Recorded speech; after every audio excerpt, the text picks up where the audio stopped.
Mahalo, David. Thank you for taking the time over the last several months to learn a bit more about our land and our land acknowledgement. And mahalo to your kumu, Manu Meyer, who helped you through this learning process. So mahalo again. So welcome again, everybody. Okay. All right. Just as a reminder, here is our vision statement. We at the University of Hawaii West Oahu, we are a premier comprehensive Indigenous serving institution dedicated to educating students to be engaged global citizens and leaders in society. UH West Oahu fosters a dynamic learning environment where all students, faculty, and staff embody and perpetuate Pacific and global understanding rooted in Native Hawaiian values. Our mission is to offer a distinct and accessible student-centered education that focuses on the 21st century learner. This university embraces Native Hawaiian culture and traditions while promoting student success in an environment where students of all ethnic backgrounds are supported. Our campus fosters excellence in teaching, learning, and service to the community. One of the ways in which this campus is distinct from many of our sister campuses is that we do put on almost every communication, external as well as internal, this very important value proposition. UH West Oahu prepares 21st century leaders. We call them career creators through integrated transdisciplinary programs where learners discover, innovate, and engage diverse communities to create a vibrant and just world. You know, in 2017, when I started, one of the 18-month efforts that we all worked on, some people have retired, some people are new, but many of you remember how hard we worked on really understanding what our grounding values are. And these are universal values. Yes, they have Kanaka perspective, language, and spirit because we are here in Hawaii, but they are universal to wherever your ancestry comes from. Kaya ulu. We build healthy, well communities. Our relationships in those communities are very important. Hana lave lave, that's taking our ancestral knowledge, our disciplinary knowledge, our makahana ka'ike, our knowledge we get from working with our hands, and with our students, we work with them to make that knowledge deep and concrete so that when they leave us, they can turn to their companies, their schools, their businesses, their families, and their communities, and they can take that wisdom and knowledge and make a difference for their families and their communities. Malama'aina, of course. We all need to nurture everything that supports us physically, mentally, spiritually, and in our relationships with our family and our friends. Malama'aina. To take care of everything that nurtures you and your family. Vai, abundance. We know very well that we've done so well here at the University of Hawaii West Oahu with the resources that we have been given. We've done a fabulous heavy lift with what we have. And we utilize that to leverage and get more resources to help us to do the work we have. We are filled with abundance, not only the resources around us, but the stories and the life experience and the knowledge that you all bring to this campus and to our students. That abundance is precious. And like the commercial says, it's priceless. And po'okela, excellence, always striving for excellence. I have here he maka'au he upena kako. That has been the himomi that I've been using for a bit to remind all of us that each of us are mucka, small little mucka in a larger net. And the more that we are able to work together and strengthen our connections in that net, the stronger our pico, the center of that net, becomes. And that pico are our students. Whatever we do to strengthen and build the infrastructure, the knowledge, the pedagogies that we use, the community outreach that we do, the grants and contracts that we use to help us to do better with what we have, the stronger that pico becomes. So that's what makes this campus unique. That's what makes each and every one of you unique in this entire 10-campus system. I believe that each one of you, like this Venn diagram shows, brings together your creative, your innovative thoughts, and you use those innovative thoughts in whatever you do. You know, whether you're talking to a student to enroll them in classes, counseling them, teaching in your classroom, or just saying hello to a visitor who comes to our campus for the very first time, you use that creativity, that inspiration for innovation and entrepreneurship to transform not only yourself, but the person that you're engaging with, and transform the learning and teaching process here on this campus. Hence, you each are what we would consider OEV leaders. OEV leaders in that you understand the importance of people connecting to place, people understanding not only where this campus is located, but also understanding where your students are coming from and the places and stories of people and place that they bring to your learning and teaching situation, to this campus. You honor that and you uplift that, which is extremely important to this campus and everything we stand for. And if we're able to be the OEV leaders of this place, if we're able to live into the innovation and inspiration and transformation that education promises, then we know that we can sustain not only everything here, but we can also sustain our families, we can sustain our mo'olelo, our stories, we can sustain and grow future leaders of our communities. I always ask folks to really think about what your legacy is going to be. And I think that if here on this campus, we are able to live into what makes us distinct, not only will each of you leave a strong and durable legacy contribution to this community, but you will leave, you will imprint on many of our students and each other a strong sense of family, of compassion, and of deep aloha.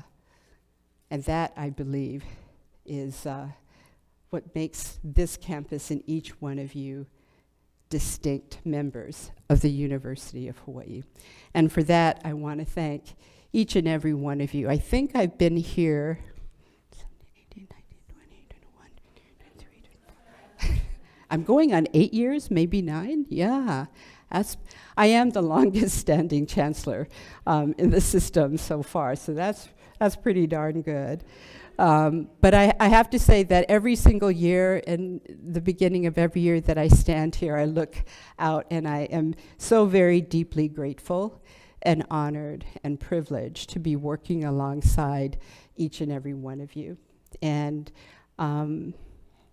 I just know that my respect and my aloha for you all is just very deep and boundless, because you all give so much of yourself to the good work of the University of Hawaii, West Oahu. Here's our agenda for today. A little different than fall. We decided that during the spring conversation, we'd go back to the professional development focus. In the fall, we'll do the tabling and learning about our different initiatives and programs around campus. Welcome everybody back from a great summer. So we're going to go back to our round-robin rotations. This morning, you'll get a mid-year update from all of your vice chancellors, from our executive director for strategic directions, assessment, and accreditation. You'll be reintroduced to where we are in terms of the numbers, and that will be presented by our director of research, institutional research. So you'll get all of that, and then once we're done with the mid-year update, we will go right into our rotations. So what will happen during our rotations is that there's about 45 minutes. I want to thank everybody, and there are many of you that are in this space right now. Some people are setting up, everyone who agreed to be a part of the rotation. So there are groups of teams of people who will be going from room to room, and they have a presentation on a particular topic. One of the topics is going to be more focused on our mele, and Manu has a group of people who will be going from room to room to actually sing and play and do some, do wonderful things, Manu. We know you'll do that. She'll make you sing, so that'll be fun. Then we have another group of faculty and staff that are going to be presenting some of the scholarship that they have been working on over the course of a couple of years or so. And then we have another team of folks that are going to be talking more about issues of safety, health and well-being, and mental health. So those are the three teams that will be going room to room. When we break out for the round robins, everyone, faculty and staff, who are part of the Office for the Vice Chancellor of Academic Affairs will be in this room. Everyone who is a part of the Office for the Vice Chancellor of Student Affairs will be in the large room across the way.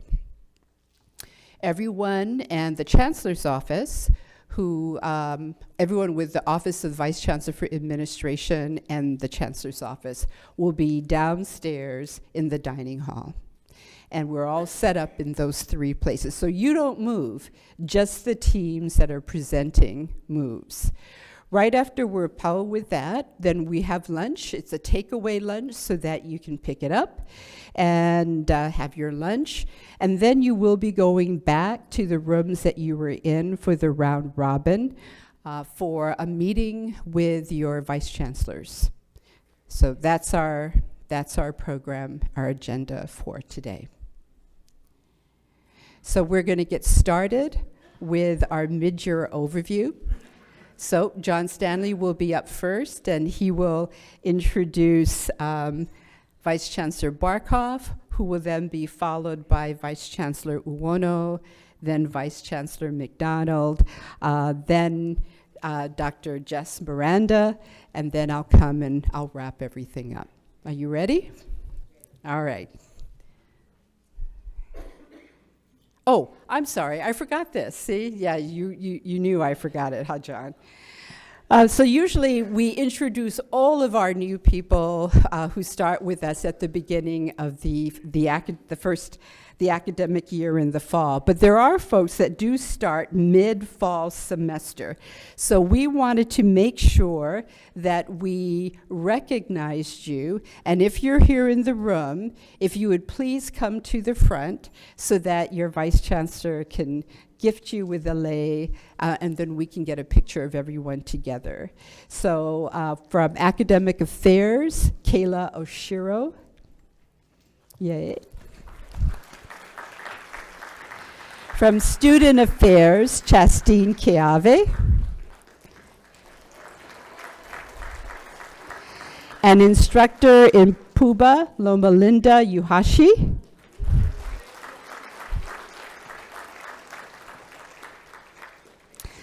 Educational specialist from Ulu Ulu, John Snyder.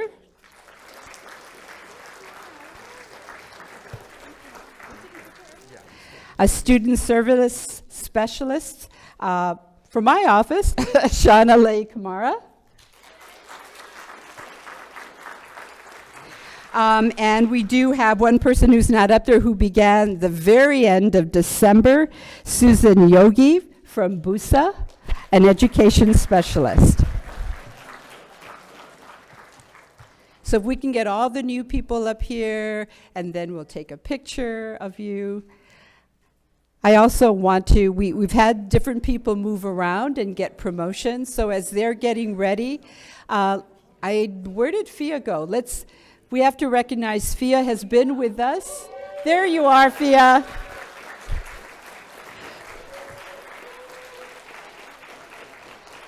Okay, so this is really growing your own. You know, Fia started as one of our brand new security people, and now you're in charge. Good job, Fia.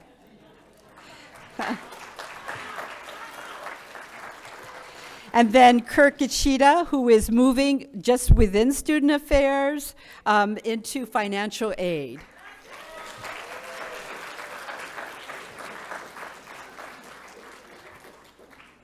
You want to come, Kirk, to come take a picture, Fia? Yes.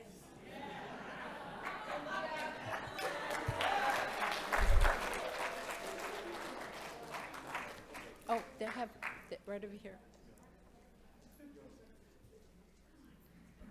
So I hope I didn't forget anything. I'm looking at HR. Am I forgetting anybody?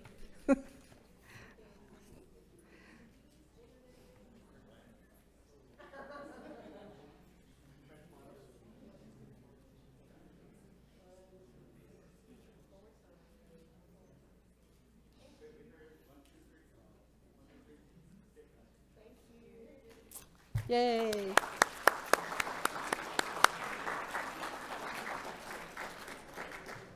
All right, now John. By the numbers. We look forward to this every spring. By the numbers.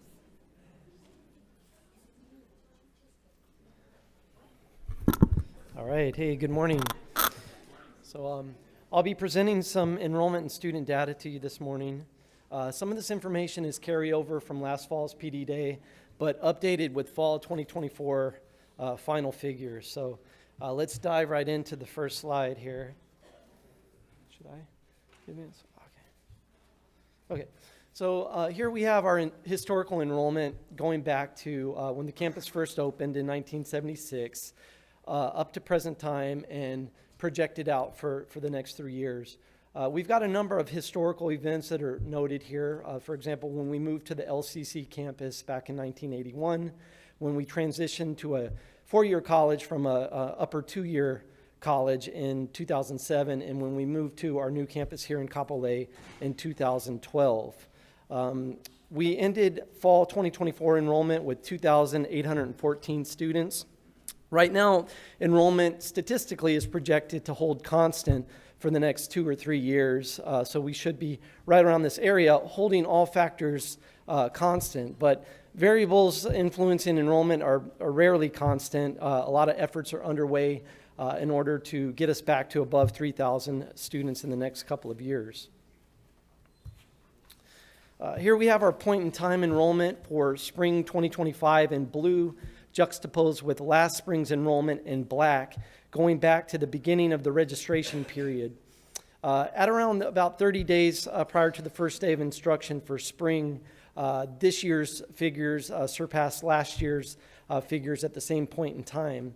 We've since maintained that lead, if you will, and we're now at 4.2% above last year's enrollment, with only a few days left to go, obviously, before the beginning of the spring semester. Here we have our quick facts dashboard. This is a marketing tool that we use to provide at-a-glance information about the campus. There's a URL here at the bottom of the screen where you can pull this up on a smartphone or an iPad. There's a number of noteworthy data points that I'll take a moment to sort of discuss here. Our two largest racial ethnic groups on campus are Native Hawaiian or part Hawaiian students at 27% and Filipino students at 23%. 10% of our students are actively residing on all of the neighbor islands, as shown in the map here. 40% of our students are ages 25 or older, and the average age of our students is 26 years old. 2 out of 3 of our students enter as transfer students, and 9% of all of our students are veterans, and another 2% are active duty military. Okay. All right, now we'll move on to enrollment by majors and concentrations. This is fall 2024 final enrollment. Our largest major on campus is business administration with 702 majors, followed by applied science and social sciences, and creative media not far behind social sciences. When we look at our concentrations, our new concentrations on the right, these are newly added concentrations since 2019.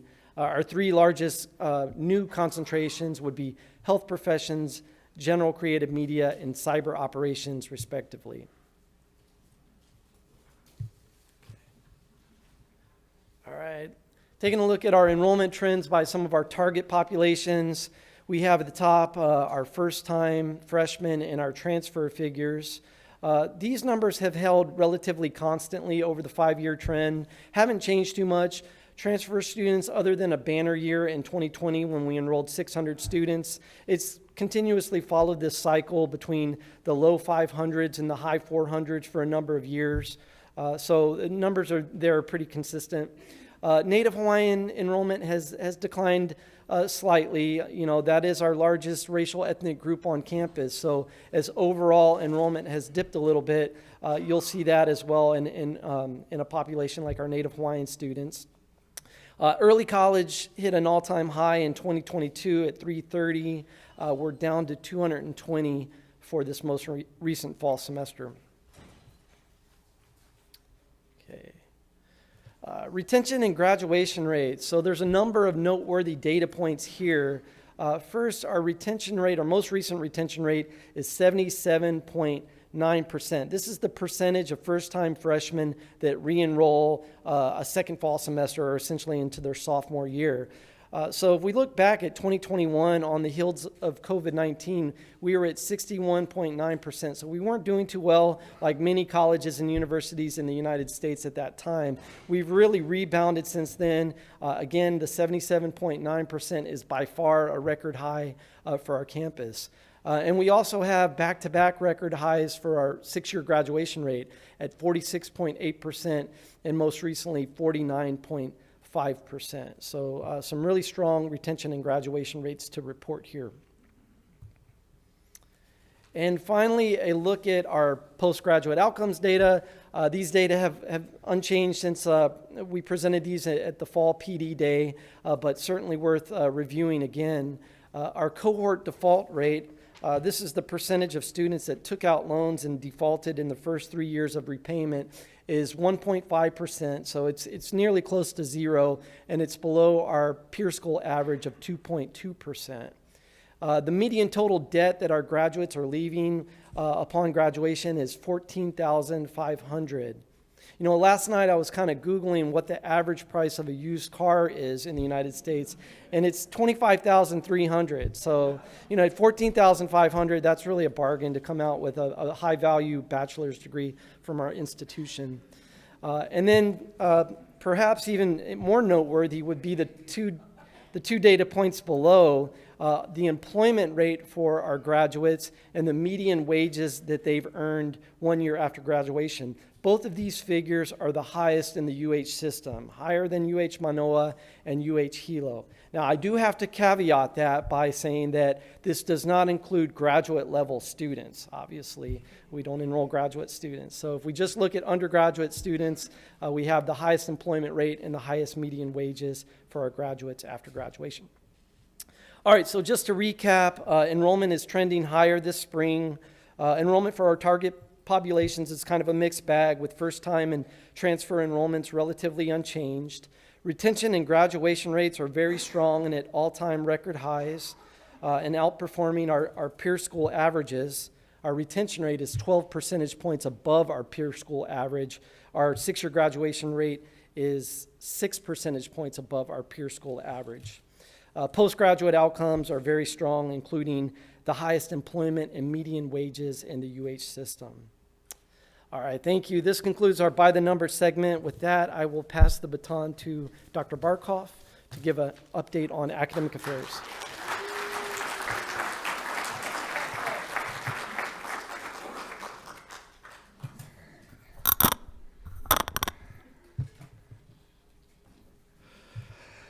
Eke akua nui, akua iki, akua loko, akua poko, akua lipo ka po, I akua lele ke au, ove hea nahi o lani, oi o la vai hunua. Aloha mai ka ko. Mahalo for being here. Mahalo to Tangaro who created this chant and gave me permission to use it whenever we're trying to focus because we start something slightly new, like our new semester, like the new year, like a new race in outrigger canoe paddling, like a new morning when you jump in that really not that cold water, but you feel it is, at that moment it is cold and you're trying to catch some waves. Mahalo for being here and letting me share that with you, because this is a great opportunity for us to start together setting kind of like the footing for the new semester. So mahalo. We're going to start by talking a little bit about our programs, the academic programs, and we're going to go into a little more depth than this afternoon with just academic affairs, but I think it's important that the whole campus knows a little bit of what we're doing. You are familiar with the Naipu that we have here, our divisions and degrees. This is a familiar slide that you have seen a lot. We're currently in the process to include also the 16 certificates that we now have. And they're coming mostly out of those divisions, but not only, we also have clear with a certificate, and so we're trying to incorporate that into one, or seeing if it's too crowded. Brian is helping me, maybe 2 slides, but I think it's important that we also recognize those efforts that we have been making. So mahalo for that. We are currently in the process of a new academic master plan. And a big mahalo to Kamonia, who took on this endeavor in terms of the more formal process. During the summer already, I invited the DCs to engage in more informal conversations with their faculty to look into what kind of things do you envision in the next 5 years? Where do we go with our programs? And this is a more formal part of our academic master plan, and we have different phases. Phase 1, we're POW. Mahalo everyone who participated in those discussions. And you see here the outline. You're going to get more information on that. But I wanted to share something that were kind of like themes that came out of this process already. Important, and this is again credit to Kamonia, we really try to have a very holistic approach, meaning everyone should be involved because everyone is part of of the journey of our students and the academic program. So the staff is involved. So we had our first session actually with the staff. And from these sessions that you see in phase 1, we have a few themes that we wanted to share with you. A lot was talked about if we expand some of the programs that we have. Are we ready to do that in terms of the infrastructure? We talked about, do we have the positions in terms of academic positions, in terms of staff support, that we, maybe even facilities, that we can actually do that, or what is needed to fulfill then those promises of maybe new degrees? Are there certain changes? We also talked about, do we need to revise certain programs maybe? The times are changing. Our students' need might change, the community need might change. So there were good discussions on that.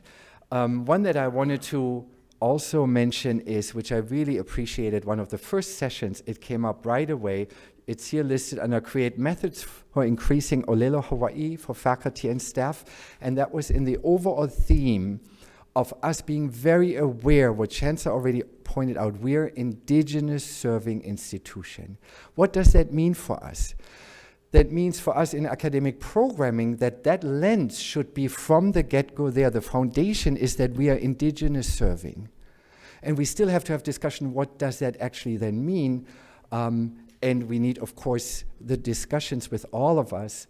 How does that look? And what kind of programming do we do? But that was something that mentioned from the get-go. If we are true to that, then we should show that in how we create programs and what kind of programs.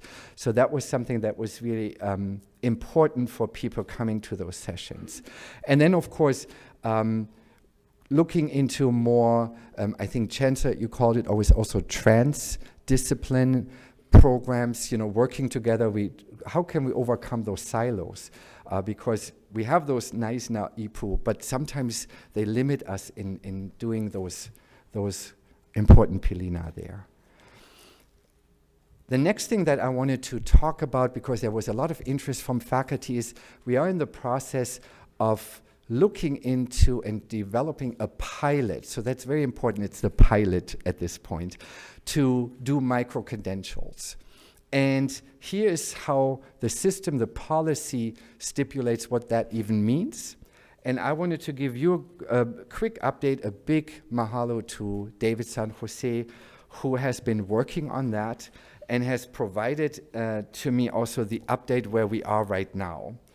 And currently we have, for the pilot, we have the academic preparation English course as a non-credit course, but this is something that I believe was already submitted to Faculty Senate and is now going through the review process. And we have a threat assessment planned, where I believe just this week was another meeting to see more about the course description, some learning outcomes, so we're working on that as well. Lama Ku, as you know,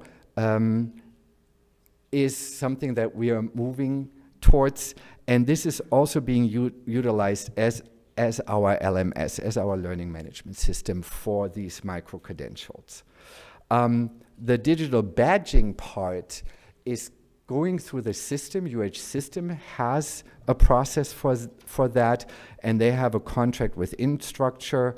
And so you might have seen that, and some of you already have that. There's some nice badges that you can even have in your email signature, and so it can be fancy.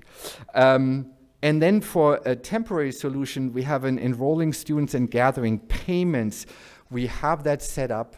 There are little tweaks still, but we're pretty much, the goal is to look into, I think, about April to start that. So it's just what's important to mention, and thank you for that, I had some faculty come to my office hours with great ideas for micro-credentials, and we're going to get there, but it's also important to really set the infrastructure. I also want to ensure that we have been talking with the executive team. Some had the concern a little bit about the infrastructure, because it creates a lot of then other paperwork and that's why this is a pilot, so that we can see how can we make it happen. So that's really exciting, and mahalo everyone who is really part of that. So that's something that kind of like I wanted to share, that we are at this point, and we're still looking into how we can make it work. And as soon we have that, then we can we're ready for others who already have amazing ideas what we can do. It's important to see this is always in relation to the workforce. What is needed, what kind of skills, and so we have those conversations as well.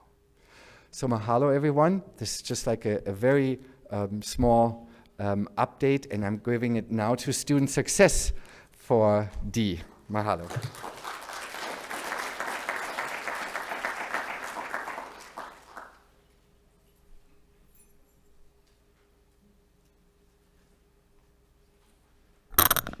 Happy New Year, everyone. Happy New Year. I'm so excited for a very prosperous 2025. We've got so much going on and very exciting times. So I'm just going to give a really high level update of what's going on in student affairs, and thanking all of you in advance, because like I said, every time it takes a village for this work to get done. So it takes all of you to get all of our work, including the work that we have here. So the first thing is with mental health, to give you all an update. There's an issue nationally, if a lot of you have known, that there's more and more students who really want the services, especially at the college level. And nationally, everyone says we don't have enough resources. I mean, in everything we do, I think it's always like, where's our resources, right? But in mental health, it's more unique because you can't just pick up a staff from the streets. You need professionals, right? You need them to be licensed, and it's really difficult to build a program without it. So fortunately, some of you may have known already that the Ledge gave the system 6 positions last year, of which we got 1. So thank you so much, right, for the position that we got. Stephen and his team have been working on that. We're going to be posting it soon. And so if anyone knows, any good counselors, psychologists, tell them to go apply. We don't only have that one. Maui has some, System has some, and the community colleges have some. So what Dr. Taketa and his team have been working on is really looking and revisiting the model because of the lack of resources, which he calls it the level of care model. So I'm no expert in this. I'm going to segue right after our presentation to Dr. Taketa, because he's going to be doing a round robin. If you have any questions, please ask him. He's there for you. He's a really good resource. But the 3 things that he's built within this model is that there's no wait list. So it's really good for our students. In other situations, in other institutions, they cap it at a certain amount of hours. And so once the student meets that 8-hour time cap, right, we send them out. And our students, they need us. And so he's built a model where we don't have to cap the students, and they can continue to service the students in the way that they need to.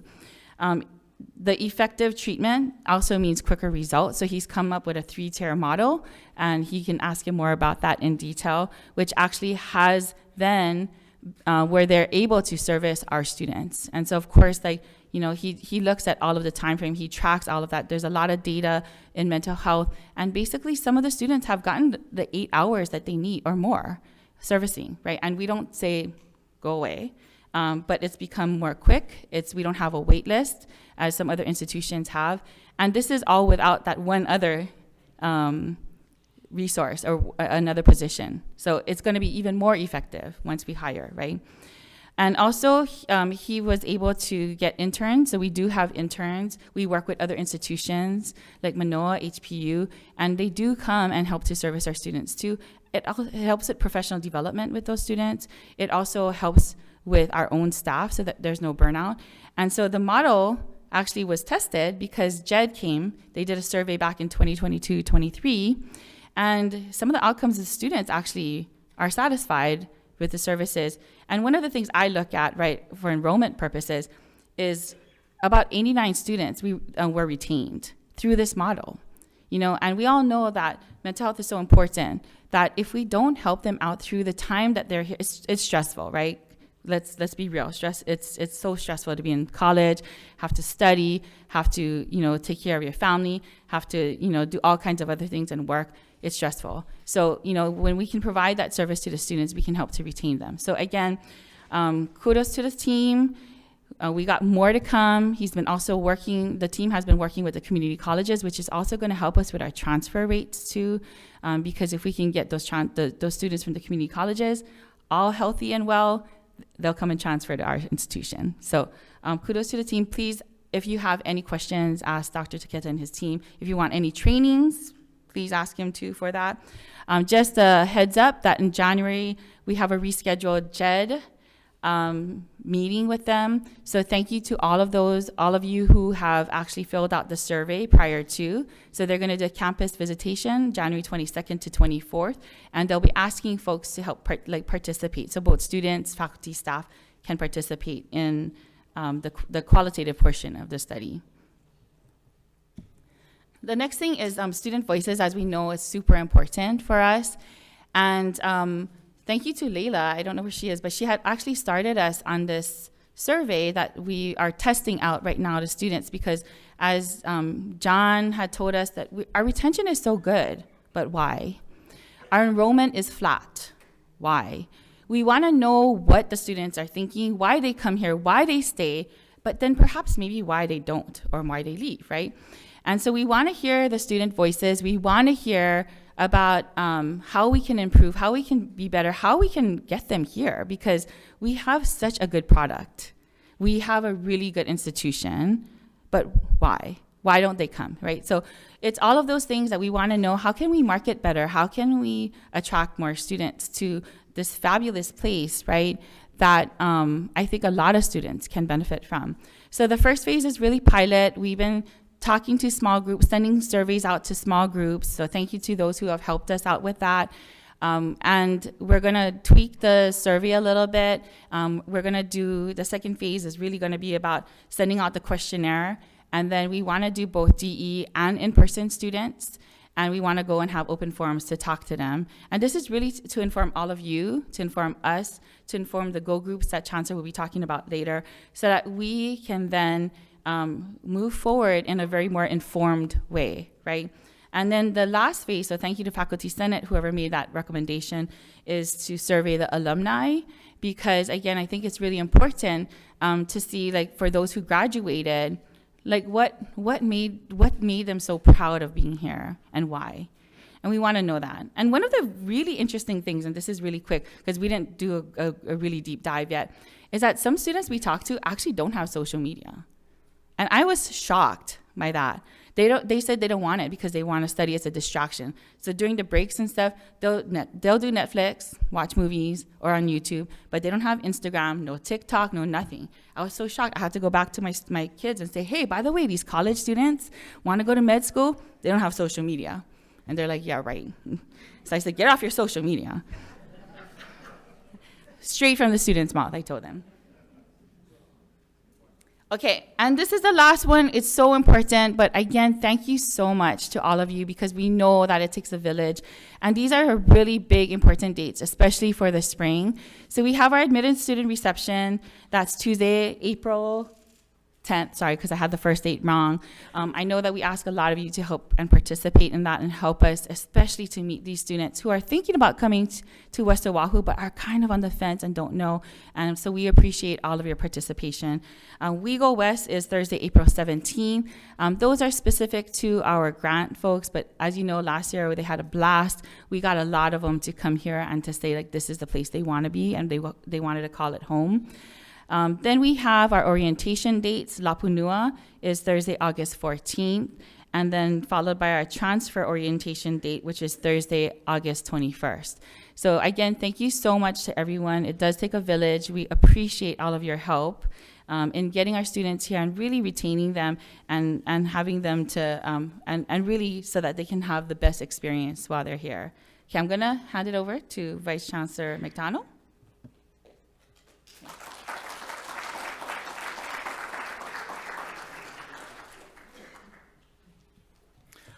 Aloha. I'm going to start by recapping some data that Chancellor Benham and Kyle Sargent provided to everybody in November. I know it was a highly attended event online. We did it online and in person, but this was the kind of the annual budget summary that the two of them did. And I just thought it would be good to spend a moment talking about a couple of key slides from that presentation. By the way, for those of you who want to go out and see that presentation, it is on our webpage. You can Google it and view it multiple times. So basically on the general fund or the revenue side, you can see what's happened to us over the last several years. We've had an increase in general fund allocation primarily for two reasons. One is we were able to get a few new positions, including the mental health position that Dee mentioned, a couple of positions in early childhood that we're working to fill right now, as well as the increases in salaries that were part of the CBAs. However, our TFSF, which is our tuition revenue, has either declined or remained flat. Now, to kind of put it in a sense of what does what, the general fund basically pays for the place and the people. Our tuition revenues pays for our operations. That's how we do our events, that's how we do our programming, all the things that are about how we do the stuff, that comes out of the tuition piece. And as it stays flat, given inflation, it puts a real strain on us in terms of what we're able to do moving forward. It's one of the many reasons why our enrollment is so important to the university. From an expenditure standpoint, a bunch of numbers. I want to highlight just real quickly, though, that the operating expense and piece, which is near the bottom there, that's at $2.2 million. That's really the amount of money we have to move around. Almost everything else on that pie chart is fixed. Our personnel costs, those are fixed. Our scholarships are fixed largely by Region's policy that has a requirement that we put a certain percentage of our funds, tuition dollars, back into scholarships for need-based students. Our debt service is what we have to pay for. It's basically our mortgage, as the chancellor likes to say. That is a 10% of that budget. Think about that. We have a very small amount of our expenses that are really at our discretion to use. So going forward, the legislative session begins in a week.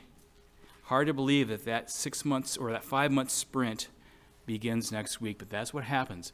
These are the requests that we put forward. The requests process-wise work up through the exec to the system office, to the system officers, to the regents, and then it goes to the governor's office, and then it goes to the legislature for kind of a rinse, wash, repeat cycle in terms of finding out what we finally get in the end. What we requested were positions to help us grow ACM.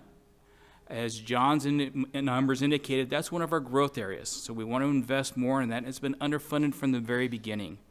Pre-nursing pathways is also an area where we want some faculty positions, teacher prep, all workforce. I mean, think about what these programs are. They're all about getting our students ready for and prepared to succeed in these jobs. We can't do all this work without staff as well, so we've requested some staff positions in admissions, financial aid, ACM, and pre-nursing, again, to support the work that we're doing to educate our students. The second part of our request were around capital improvements. For us, we're not asking for new buildings, but we're rather trying to renew, to improve, and modernize what we have, to use what we have to the best possible capacity. We're trying to build out the plaza that connects the rail to the campus, to do it in a safe and productive and welcoming way. Again, help to promote this campus as a place for people to come. Campus safety improvements, more lights, more cameras, improved Wi-Fi around campus. Because, as you know, we have cameras everywhere. Yes, we're watching. But it's for safety purposes, and we do have some spots where we want to be a little more safe and add more cameras. The library tower has a leak, so we have to get funding to fix that. And then replacement of the emergency generator. So in case we do have a power outage, and before our PV, which I'll talk about in a moment, gets up, we do need to make sure that our chillers are still operational, and that generator supports the chillers, which, as we know in Hawaii, air conditioning is a critical feature. On the PV, I talked about the fact that we received $5 million from the legislature when we did this last August or September. We're progressing well. We're in the design phase of that. It will be on this parking lot, so you'll not only have PV, you'll have covered parking. Yay. Yeah, that's a big deal. And we'll have battery backup so that we, in the event of a power outage, will still be able to operate this campus because we will have 12 hours of battery backup is part of how we built the system out, or we're building the system out. You will see that work really you won't see the groundbreaking for probably another 6 to 9 months because the permitting process in Hawaii is what it is, long. But once it begins, the construction will move quickly because it's not a complicated construction process. I will warn you that we will be kind of disrupting parking patterns for a while as we put up the or the coverings. So for some of you, you'll have to park in new spots for a while, then come back. We'll give you plenty of warning. You won't miss it once the construction begins. But figure that'll be probably about 9 months before you start to see that type of disruptive work. So with that, I'm going to turn it over to our Director of Strategic Directions, Assessment, and Accreditation, Jessica Miranda.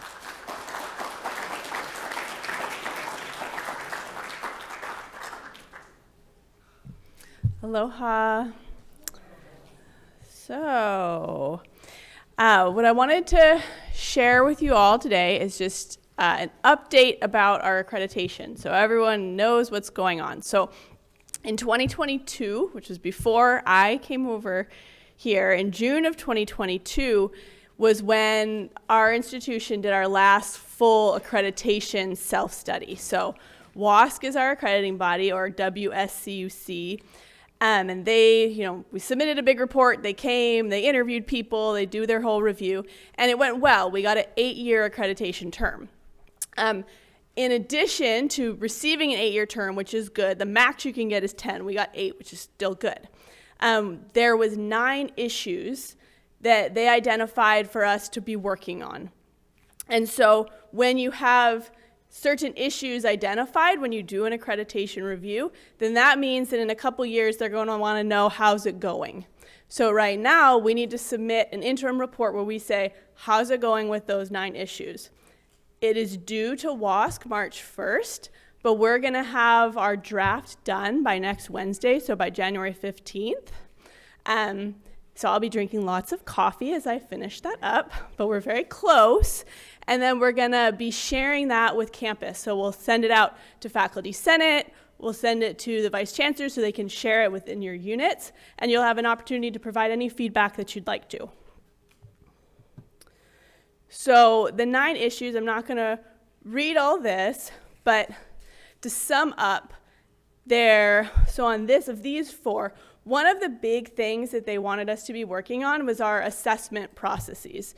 So they saw that there were some inconsistencies in program review of the timing of when we were doing them, and that we could do some more work on assessment because there had been a departure of the previous assessment director. So that was one big area we needed to focus on, is building up assessment, which we have been doing that. A lot of work on assessment around campus. And then another one was using all of the IR data that John and Christy do so well creating for us, but using that really in our decision-making processes. They wanted to see us do more of that. And then working on the academic plan, which you heard Harold talking about, that is happening right now. And enrollment management was also a big one, which we're working on too. And then the other ones, we're looking at, securing funding, which Dave has just talked about, really looking at how are we making sure that we have the resources that we need, fundraising, communicating with students, and PD for faculty and staff. So we've been doing lots of work around all these things, and that's what we're going to be putting into this report. It's not a giant report, because each of these 9 issues, you only have 5 pages to talk about what you've done. So when I share it, don't worry, it's not going to be like one of these 200-page reports that you're going to see. But that's just the update that I wanted to share so everyone knows. If you have any questions about anything, feel free to come and talk to me. I'm always here to support your work with assessment and all of those fun things. So thank you. I'm going to pass it over to Chancellor.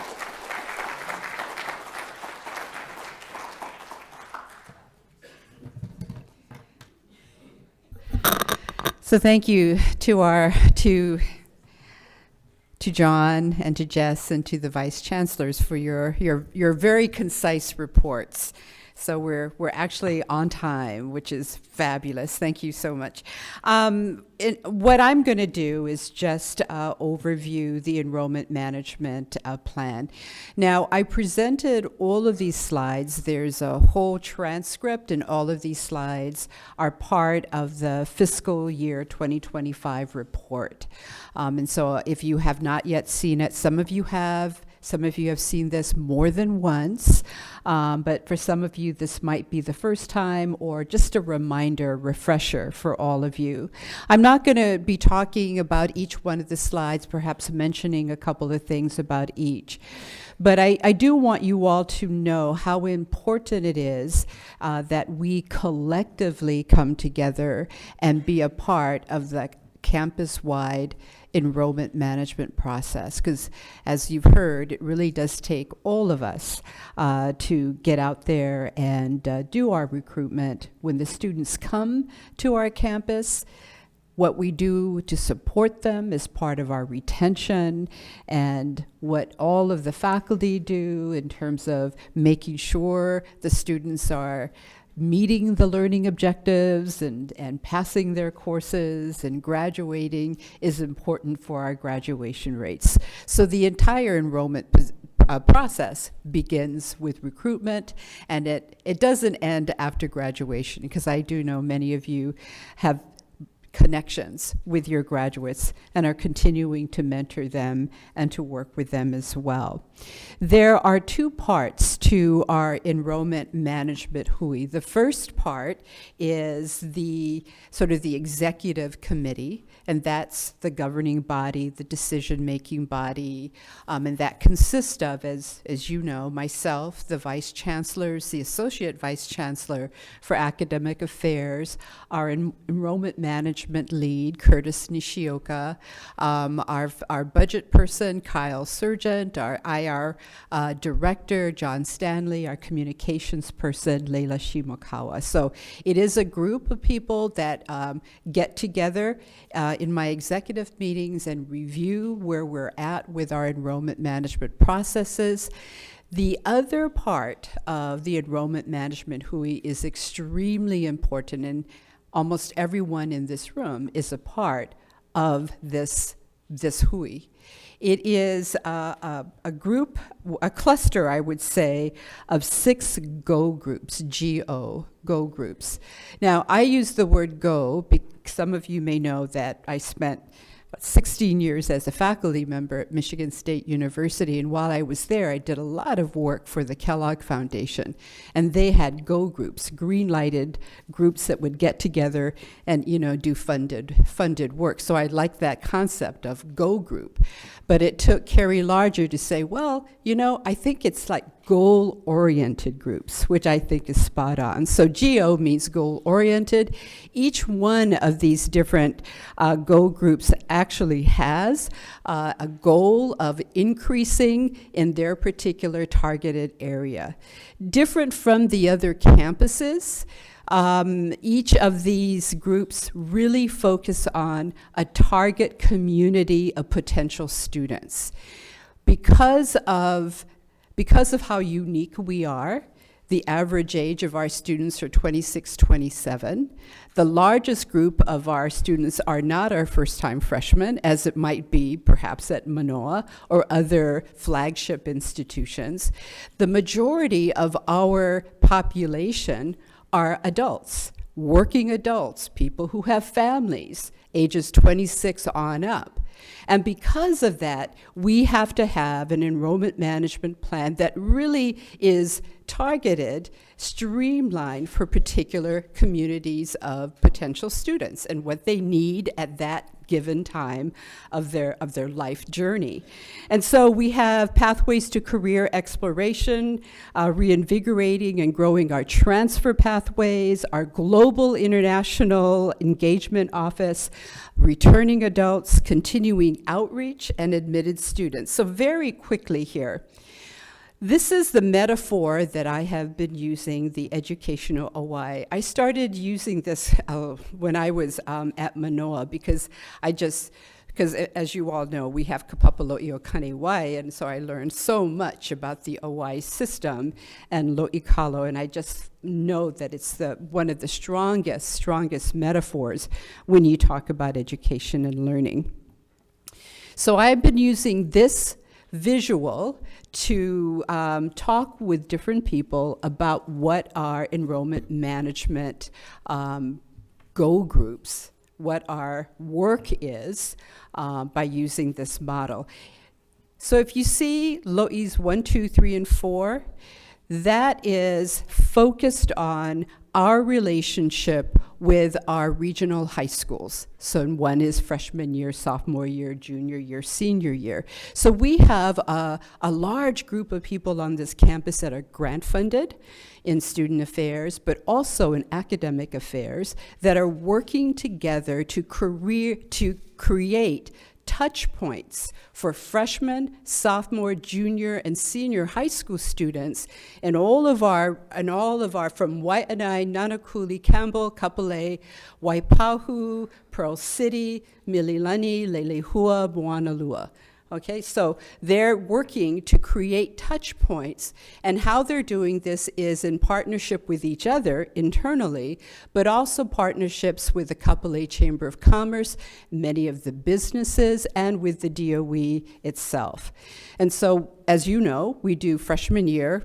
You have all the freshmen coming to campus, right? And they do now 2 days because Campbell Kapolei has a total of a little over 1,400 freshmen this year. So they actually needed 1 day only for Campbell Kapolei high school students, freshmen. So freshmen come on this campus, and it's the first time a lot of these kids have ever been on a college campus. Then there are activities that take the freshman year experience, and we have touch points the sophomore year. And we have more touch points the junior year and touch points the senior year, providing them many different opportunities to come to this campus, to learn about our programs, and to choose UH West Oahu as their higher ed destination. That's what happens in 1, 2, 3, and 4. Martin is one of the leads. He's one of the major leads that I go to. He probably doesn't want me to say that, but you are it, Martin. So from Lo'i number 4, what we try to do is 2 things. One, we are working on direct enrollment to get them directly from the senior year to here so that they are already enrolled as freshmen with us. So we're working on that direct enrollment right now.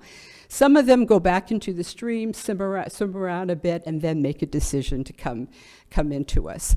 But we are trying to really strengthen that pathway from number 4 to 5. 5 and 6 is really the work that all of you do here, and that's the work that you do around academic programming, counseling, student support, all the persistence and retention efforts so that they can graduate and go back into refreshed and rejuvenated and filled with lots of nutrients, back into the stream, and back into the big world, the global world. Lo'i number 7 is the one that is a very, very large Lo'i, and it comprises a majority of the work that many of our Go groups are working on. So let me go here. First of all, it has to do with transfer students. This campus is the campus in the 10-campus system that has the most transfer students. This is what this campus was set up to do. It was set up to be the transfer destination for all of our community colleges. And we are getting stronger at that. We have a very large grant. We are working with Aspen and ASCU on a transfer plan. Amy Bumatai is the lead for that. We are building strong connections with Anuhea on Kauai. We have it with Windward, with LCC, and we are opening up on Maui as well, where we actually have hired people to work on island with students at that community college to get them into a 4-year degree program through UH West Oahu. And I want to thank all the faculty who are working on the distance learning part of this, because we know that many of these adults are working on their neighbor island in their communities, and they can't be flying back and forth. So thank you for working with our transfer student specialists and with our students there. Where is Tim and Gian? There you both are. Okay, so Tim and Gian really upped their game in terms of their reach out to global institutions. We are working tirelessly to try to get our residence halls so that our first group of 2+2 students from JAA in Japan actually have a place to live besides Tokai when they come to our camp. So they've been working on 2+2 programs with our international partners. You will see many more visitations from universities from South Korea, Japan, the Philippines, and I think we're actually going to Germany as well. Yeah, so that'll be interesting to watch Harold speak German, English, and Hawaiian, right? That'll be fun. And so if you have connections with international institutions and you want to do a little bit more work with them, the nursing program actually has a summer exchange with students and faculty in Korea. We're looking at more art, creative media, digital media, AI, music, with a university in South Korea as well. So if you have an idea, please go and see Tim and Gian. Then we have returning adults. Ka'io Lenny has been doing, she's a one-person shop, but she's been doing quite a bit of work in this area. She does have resources through the Osher Foundation to actually support returning adults coming back and finishing up their degree programs. And then continuing adult and outreach education. This has a lot to do with the micro-credentials that Harold was talking about, that he's working with David San Jose and VC McDonald in terms of the infrastructure and whatnot. And we still have our Amazon Career Choice program and several other outreach programs with other health providers and other business partners. And again, this is what you all do on a daily basis, working with our students, creating internship opportunities, mentoring opportunities, getting them linked and network with a variety of local businesses. So this is what I ended with in my presentation as part of the fiscal presentation, is asking, what can you do? Many of you do a lot of work in this area right now, but some of you might have some special talents that we don't know about that can be helpful to the recruitment process, the retention process. If you're interested in helping us develop career touch points and preparation, and I just want to do a shout out to Busa, to Ed Keaunui, to Katie Landgraf, to that group of people who've been doing a really excellent job of bringing high school students, their counselors, our counselors and advisors to campus, alumni and whatnot, to introduce them to our programs, as well as if they come here and they earn their degree here, these are the wonderful places that they can work. So just helping us to think out of the box of how to do this really important work. Finally, here are some special events. This year has really started off with a bang for many of us. Not only are we looking at a brand new spring semester, legislature is a very busy time for all of us. Dave said it starts next week, but in fact it started for many of us last month. And so lots of preparation work. Jeff is back there smiling, holding his cup of coffee, feeling very relaxed because he knows exactly what we're going through that he no longer has to pay attention to. So that's happening. But because we have a new president of the UH system, President Wendy Hensel, for the first 90 days, she started on Thursday of last week. So for the first 90 days, it's all about her learning process. And some of you might have had the opportunity to read a message that she sent out on Monday about what she will be doing. She's going to be visiting all 10 campuses, and the first one is with us. Next Tuesday. It is the first week of classes, I know. It's also the first the first day of Tuesday, Thursday classes, so I know it's extremely busy. But she will be here on Tuesday, and we do have an agenda for her. There were specific groups, governing groups that she had wanted to meet with, but part of her campus visit will be an all-campus open forum, and it'll be held in that room over there, and I believe you'll get in the bulletin on Monday, the entire agenda will be there so that you can see, when all of these activities are happening. But she will be in that space at about 2:30. I'm trying to remember when it was, 2:30 for an hour. And she wants faculty and staff to drop in, meet her, talk with her. There is an opportunity where the Faculty Senate will be meeting with her as well, and all of our student leaders will be having lunch with her during the course of that day. So that's on Tuesday of next week. On Thursday, as we do every January, we are hosting the Board of Regents meeting in this room.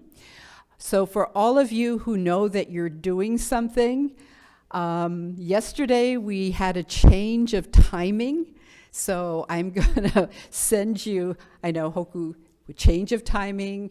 Let's see, all the VCs change in timing, Stan, Ruel, there's a change in timing. It's just pushed back a little further, and I'll let you know. It's going to start at 10 o'clock in the morning. At 10. Usually it starts at 9, but there's been travel things and a variety of other things happening, so they've pushed it back to 10 a.m. starting time here on Thursday. As VC Uono said, JED Foundation will be coming and doing their site visit here. They're the folks that are helping us to really strengthen our services to our students in the area of mental health and well-being. And they're here for 3 days later this month. A couple of other dates. April 5th, I know a lot of people are interested in participating in Onizuka Day. There are a couple faculty that are in charge of putting together all the STEM, art, and culture-based workshops and whatnot. That's happening on April 5th. Our spring commencement at Stan Sheriff is on Saturday, May 10th. And then I don't know if I hope I have the dates correct here, but these are all the student orientation, again, dates for all of you. So that's the update on the spring calendar for this semester. So mahalo to all of you. I hope that it was informative, that you got information that you need. This PowerPoint and the transcript will be provided to you through the bulletin and online as well. So if you want to go back and take a look at it, or if you have questions, you can reach out to John, any one of the VCs, Jess, or myself, and we can get back with you. So we have a little bit of a break. At 10 o'clock, you need to be in your room assignments for your first round of professional development. Academic affairs here, administration, chancellor's office downstairs, and student affairs in 225. Mahalo, everybody.